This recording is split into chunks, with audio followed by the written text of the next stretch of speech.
Hello and welcome back to my channel. If you're new, welcome. Today we are talking about a fanfiction called To Love the Stars. Details about this fanfiction will be in the description below.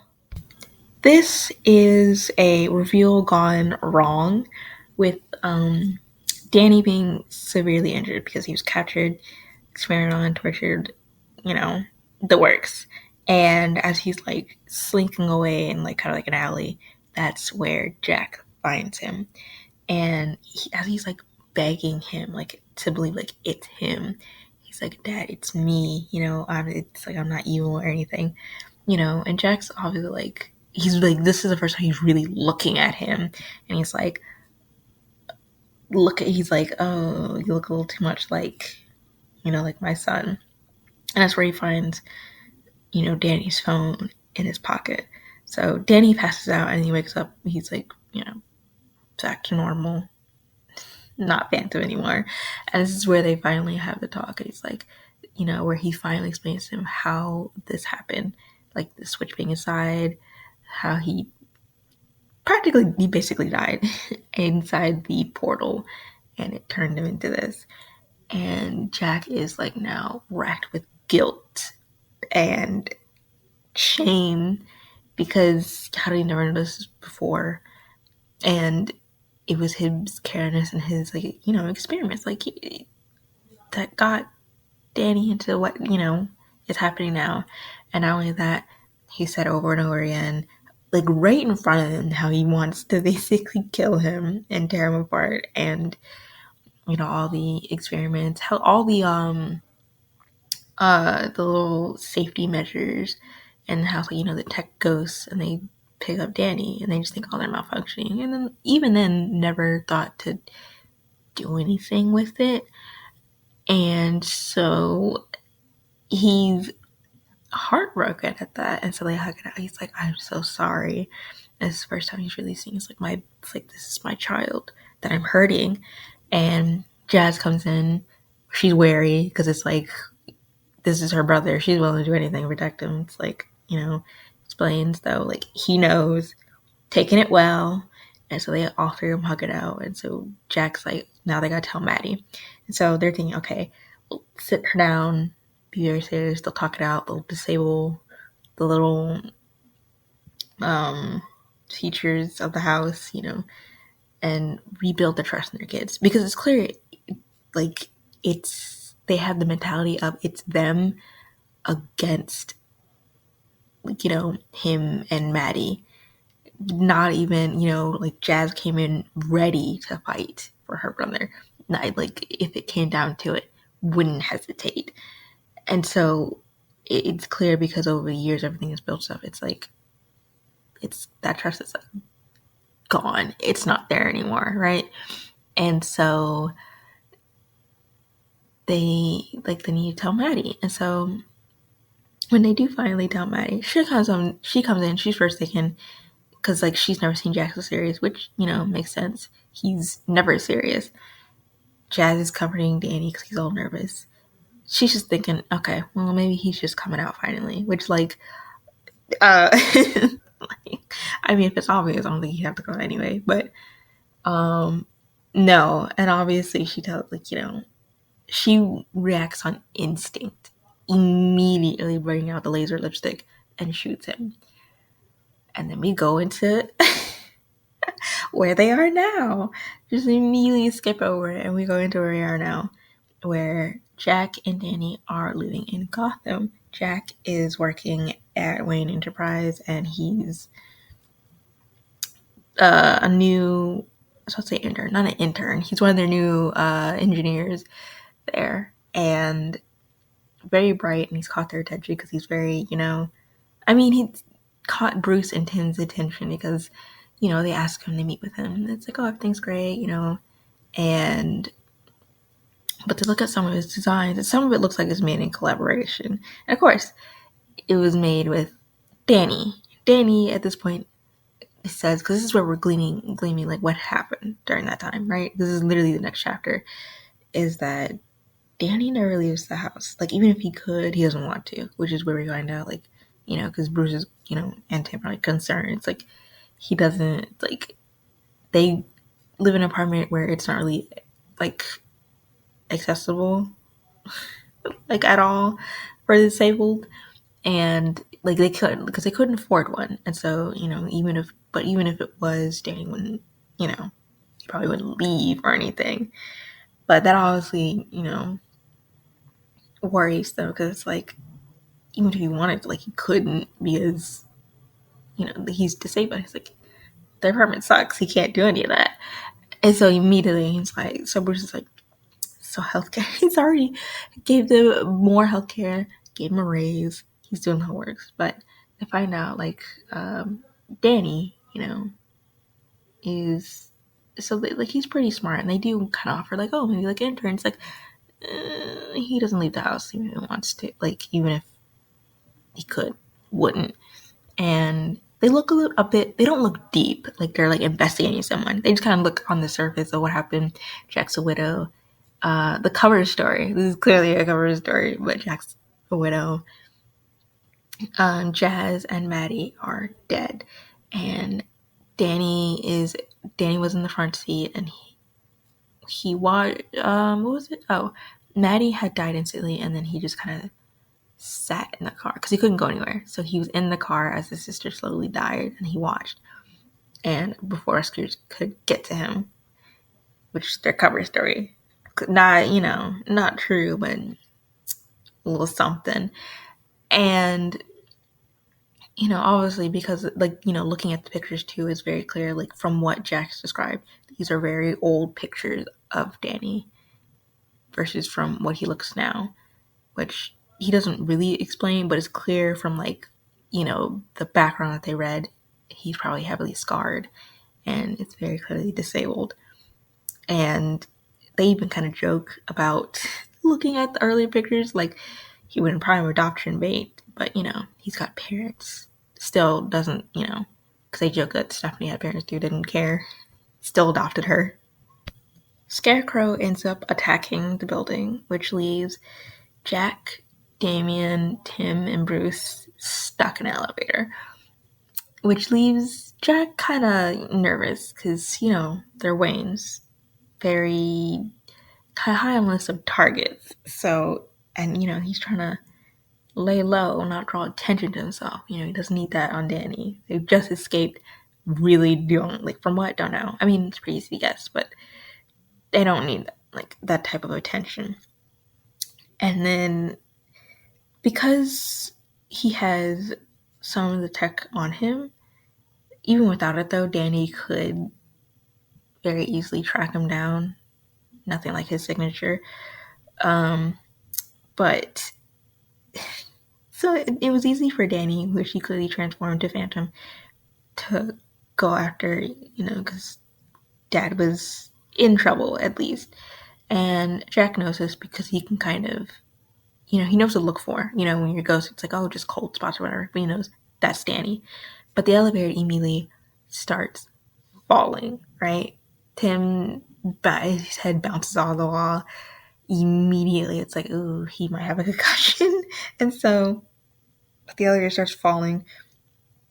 Jack grabs Damian. He starts, he holds him protectively.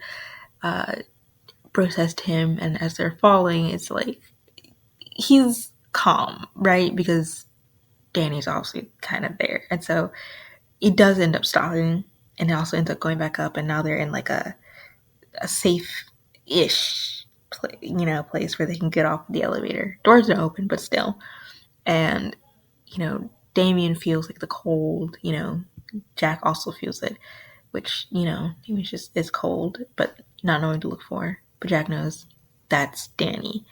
And so Jack opens the door, which Bruce is kind of surprised at. It's like, okay, maybe a meta, because would Seb be that strong to do that? Okay. But he pries the doors open, like it's literally nothing, opens them pretty easily, and gets them out. Damian, be in character. I'll rush for help, and then comes back as Robin, and again, play in character. They talk like they've never met before. Well, I shouldn't say, because that's kind of the theme, like the Waynes being high-profile targets. So they've met before, but they're strangers. And how he hesitantly hands Tim off to Damian, so he can get help. And then they kind of get out of the building for safety. As Batman, him talking to Gordon, he kind of keeps up side like, yes, people kind of took care of it, but obviously they kind of know the truth of like, who the hell dealt with these people? They don't know. Enough to Scarecrow into like a catatonic state. It's like, ooh, what the hell happened here?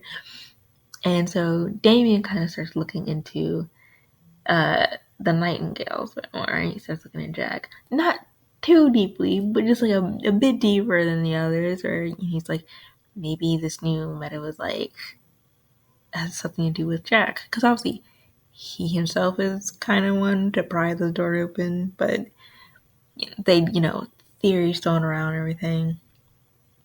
And this is where Damian's finally caught up, because Tim comes down and explains to Damian, it's like, about Danny, how truly, like, he's disabled, and even if he could leave the apartment, he wouldn't, and, he's heavily scarred, and so that might be the reason why he doesn't want to leave.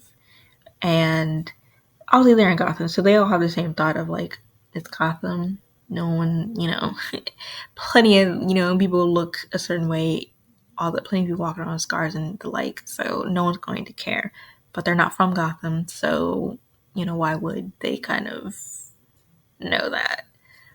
But it's kind of leads Damian to it's like he shows, because he puts himself in Danny's shoes, where he's thinking, like, so this is the first time, like, well, not the first time, but he's showing compassion, because he's thinking about it from Danny's perspective of, like, what, like, how would he feel if it's, like, his, because he's come a long way.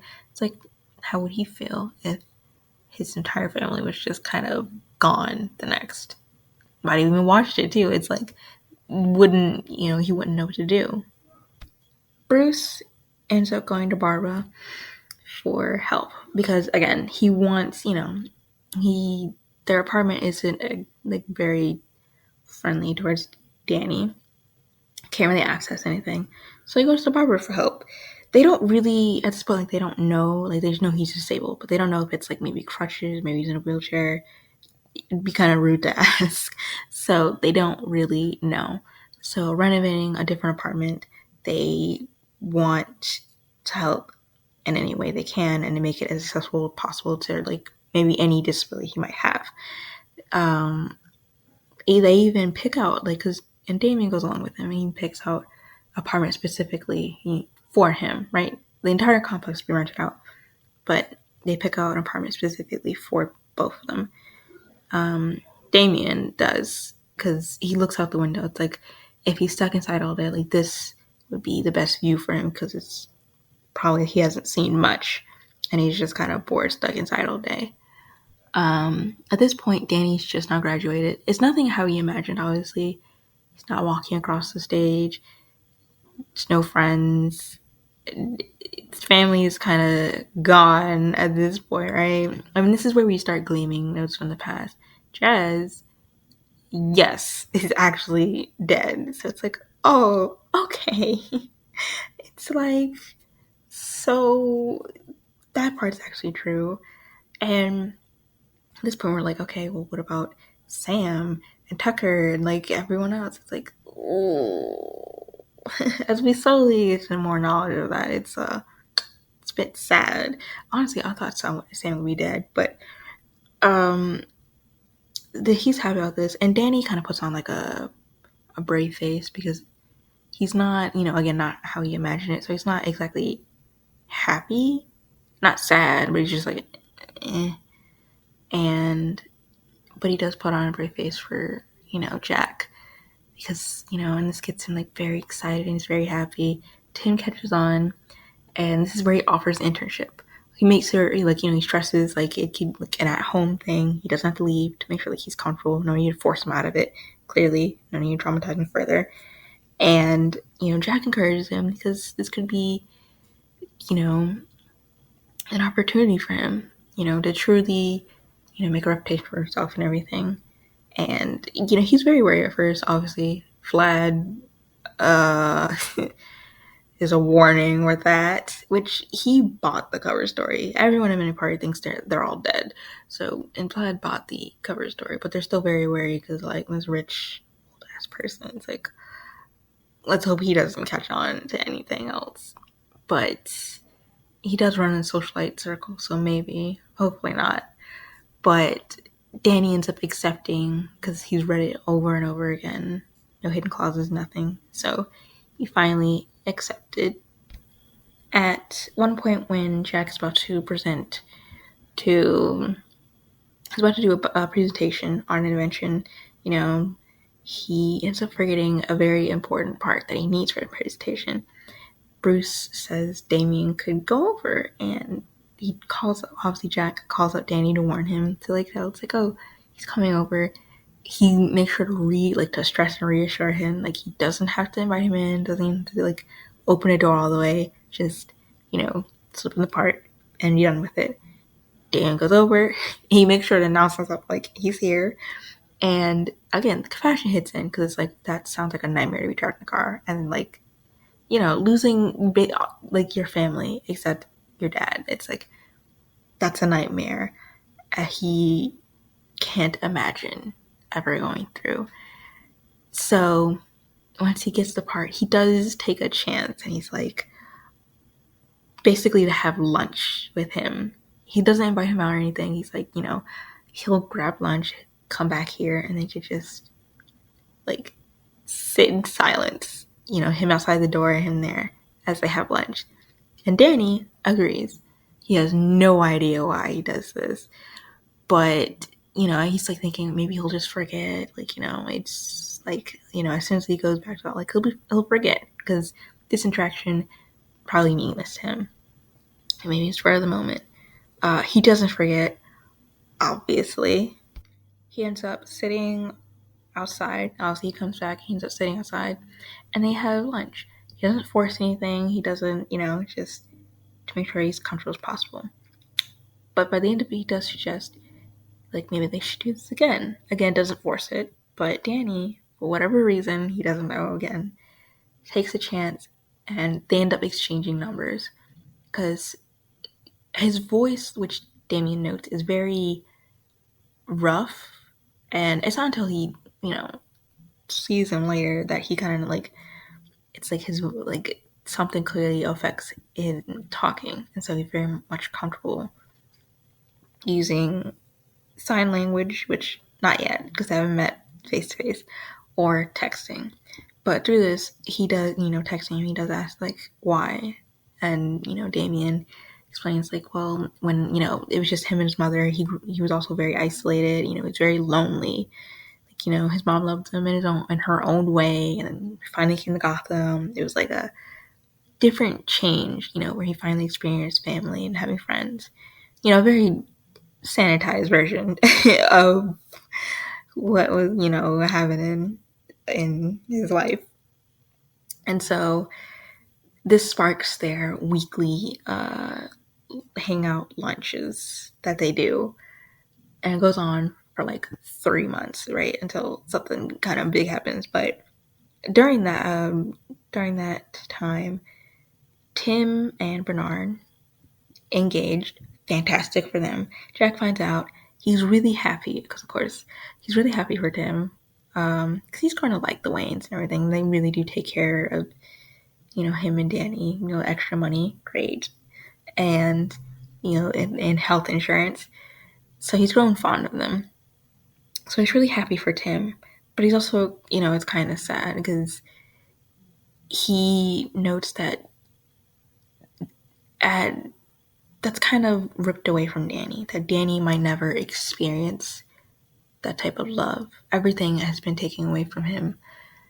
Jazz is no longer here, and that's constantly the thing that both him and Danny go back to. It's like, they don't ever say it out loud, but they're like, Jazz would know what to do. It's like, she's not here right now at all. She's dead. So she's not here.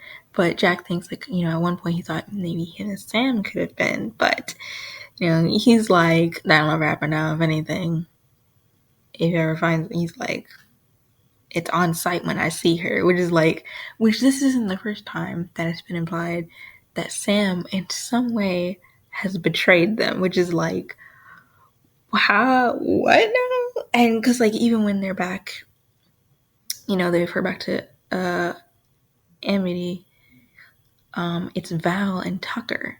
They're taking care of Amity. So Sam is like not involved at all. So like not involved at all. So it's like, what's happening right now? So in some ways, Sam is like betrayed them, and like to the point where Jack's like, it's on site when I see you.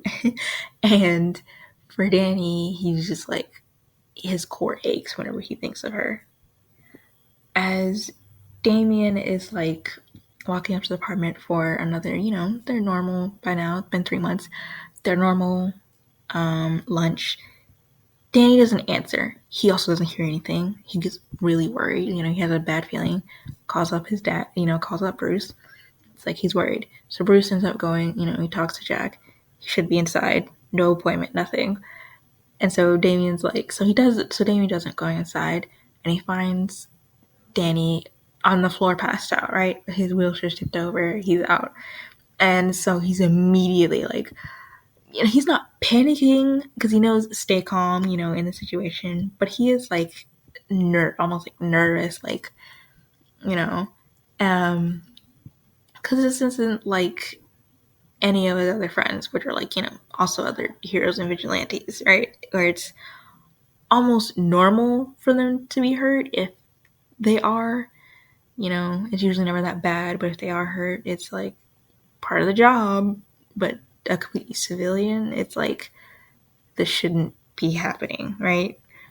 So, but Jack instructs him, like, he's on his way, he's like running out the building, instruction that there's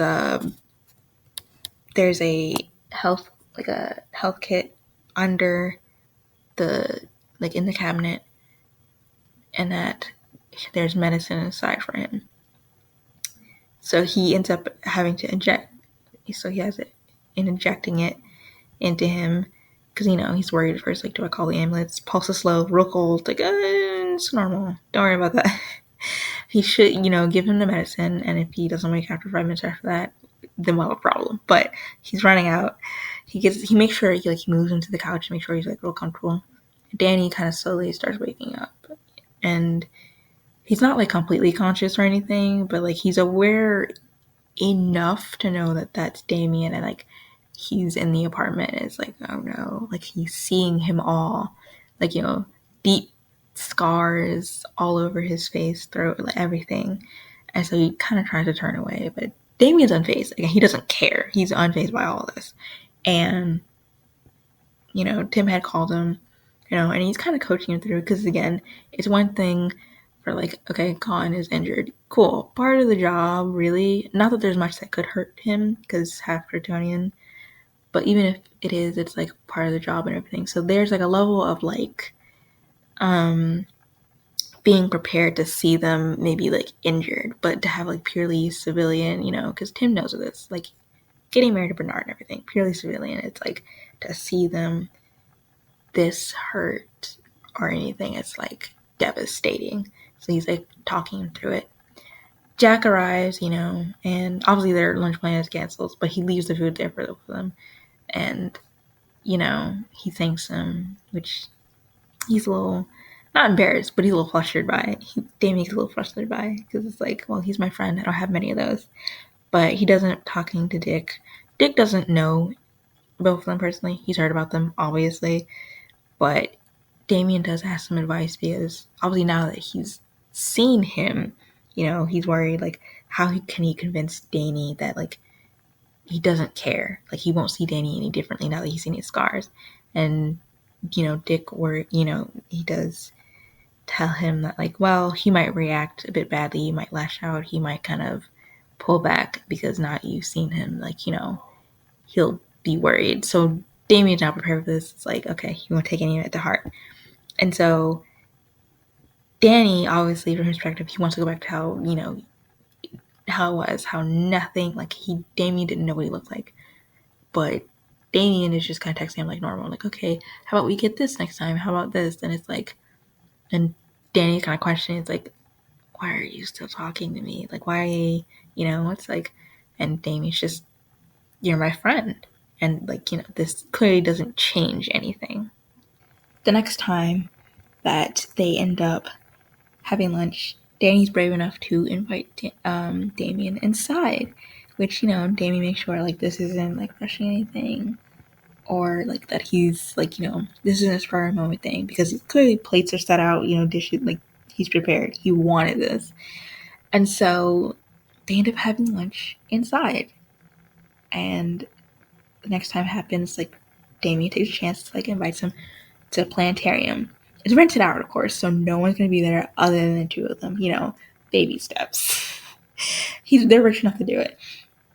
And so after, like, you know, reaffirming and, like, reassuring, like, it's just going to be the two of them, he agrees. So they do end up going out, and it's, like, such a, you know, this is the first time in a while, you know, Danny smiles more, and he's very happy about it, and he's like, you know, by the end of it, he's open to doing, you know, a bit more, you know, he's slowly getting there, getting more comfortable.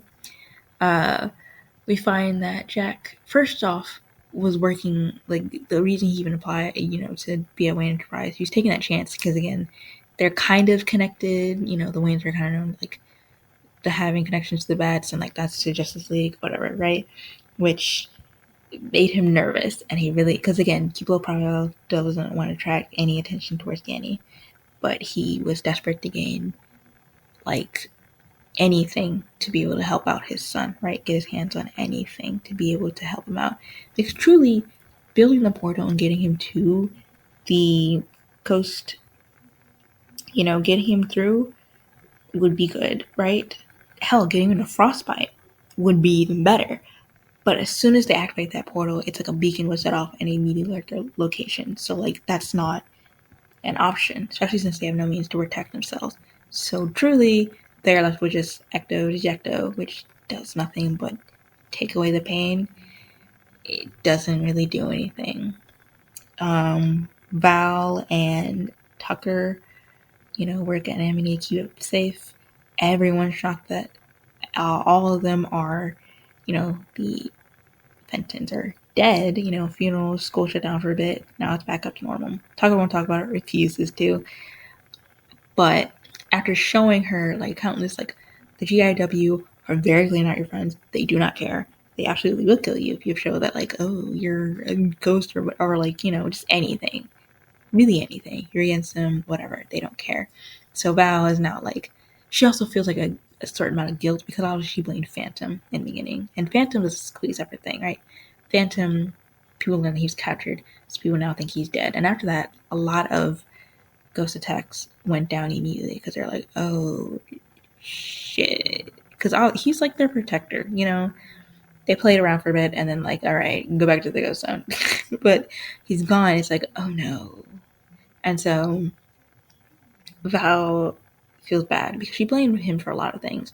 And it's like, really should have been blaming the GIW, but now it's too late for that. And so she feels guilty about that. Maddie, surprise! She's not dead. She's working real hard. She blames Phantom, thinking, you know, she's still stuck in that mindset. Blames Phantom. He tore apart their family, so now she's gonna get revenge. What the okay, well, whatever. So she's being used by someone, who knows who it is. And they're kind of looking, because she's memorized a lot of the blueprints to build the weapons, so they're obviously using her. And if she proves, like, you know, liable, like, you know, or she gets in her way, gonna get rid of her, right? Because they don't care. But it's like, they even think of, like, it's Phantom's fault. What? Girl? Bye. But Sam, Los Angeles. Her parents sold their home to Amity and moved to Los Angeles to give Sam a more normal, you know, it's like, you need to live out a normal life and do whatever, right? And this is from Sam's perspective, everything. She's like, you know, she wasn't really ever involved or that much into it. I mean, she was, but, like, it was Danny. He was the one with the powers. He was the one saving people. He's the one doing all this, right? And so she was just, like, with Tucker, like, with one of the helpers, basically. She was more support role, which, yeah. And but obviously they moved to they moved to LA, so now she's into, has a school uniform, doing everything. And she, I mean, it's kind of clear she's like at least a little bit conflicted, because she's like, she does want her parents to be proud of her. And she's like, is that so wrong? But it's like, I don't know. I mean, a girl with everything, like after the accident, Danny changed and he still continued to change. I mean, like, yeah. Um, but it's like, it's kind of, wants to make her parents proud, wants to whatever. But it's like, girl, you kind of just straight up I mean, I guess she wouldn't really have a say if her parents are really set into it. Like, she's not really gonna have a say. And like, no, I refuse to leave my friends behind, you know? But I mean, like, I guess she could have, technically speaking. They're at college now. So she really could have just been like, I'm staying with Tucker or whatever. But, so but I feel it's something clearly happened before even that. Something probably like bigger, like before, like, because it can't be just about her moving. It's clearly something happened before that they see as like a betrayal that she did.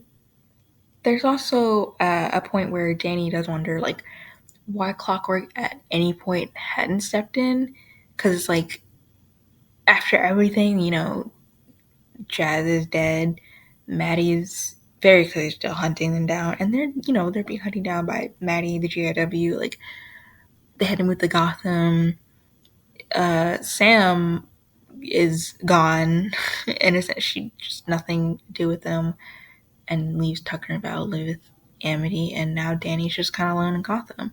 And it's like, he knows that it could have been worse, obviously. Like, all of them are dead and he turns to be evil. Like, he knows it could be worse. But at the same time, it's like, is this really the best outcome? And it does seem like that. It's like, I don't know if this is. But at the same time, it could have been all of them dead. But, like, still, this also sucks.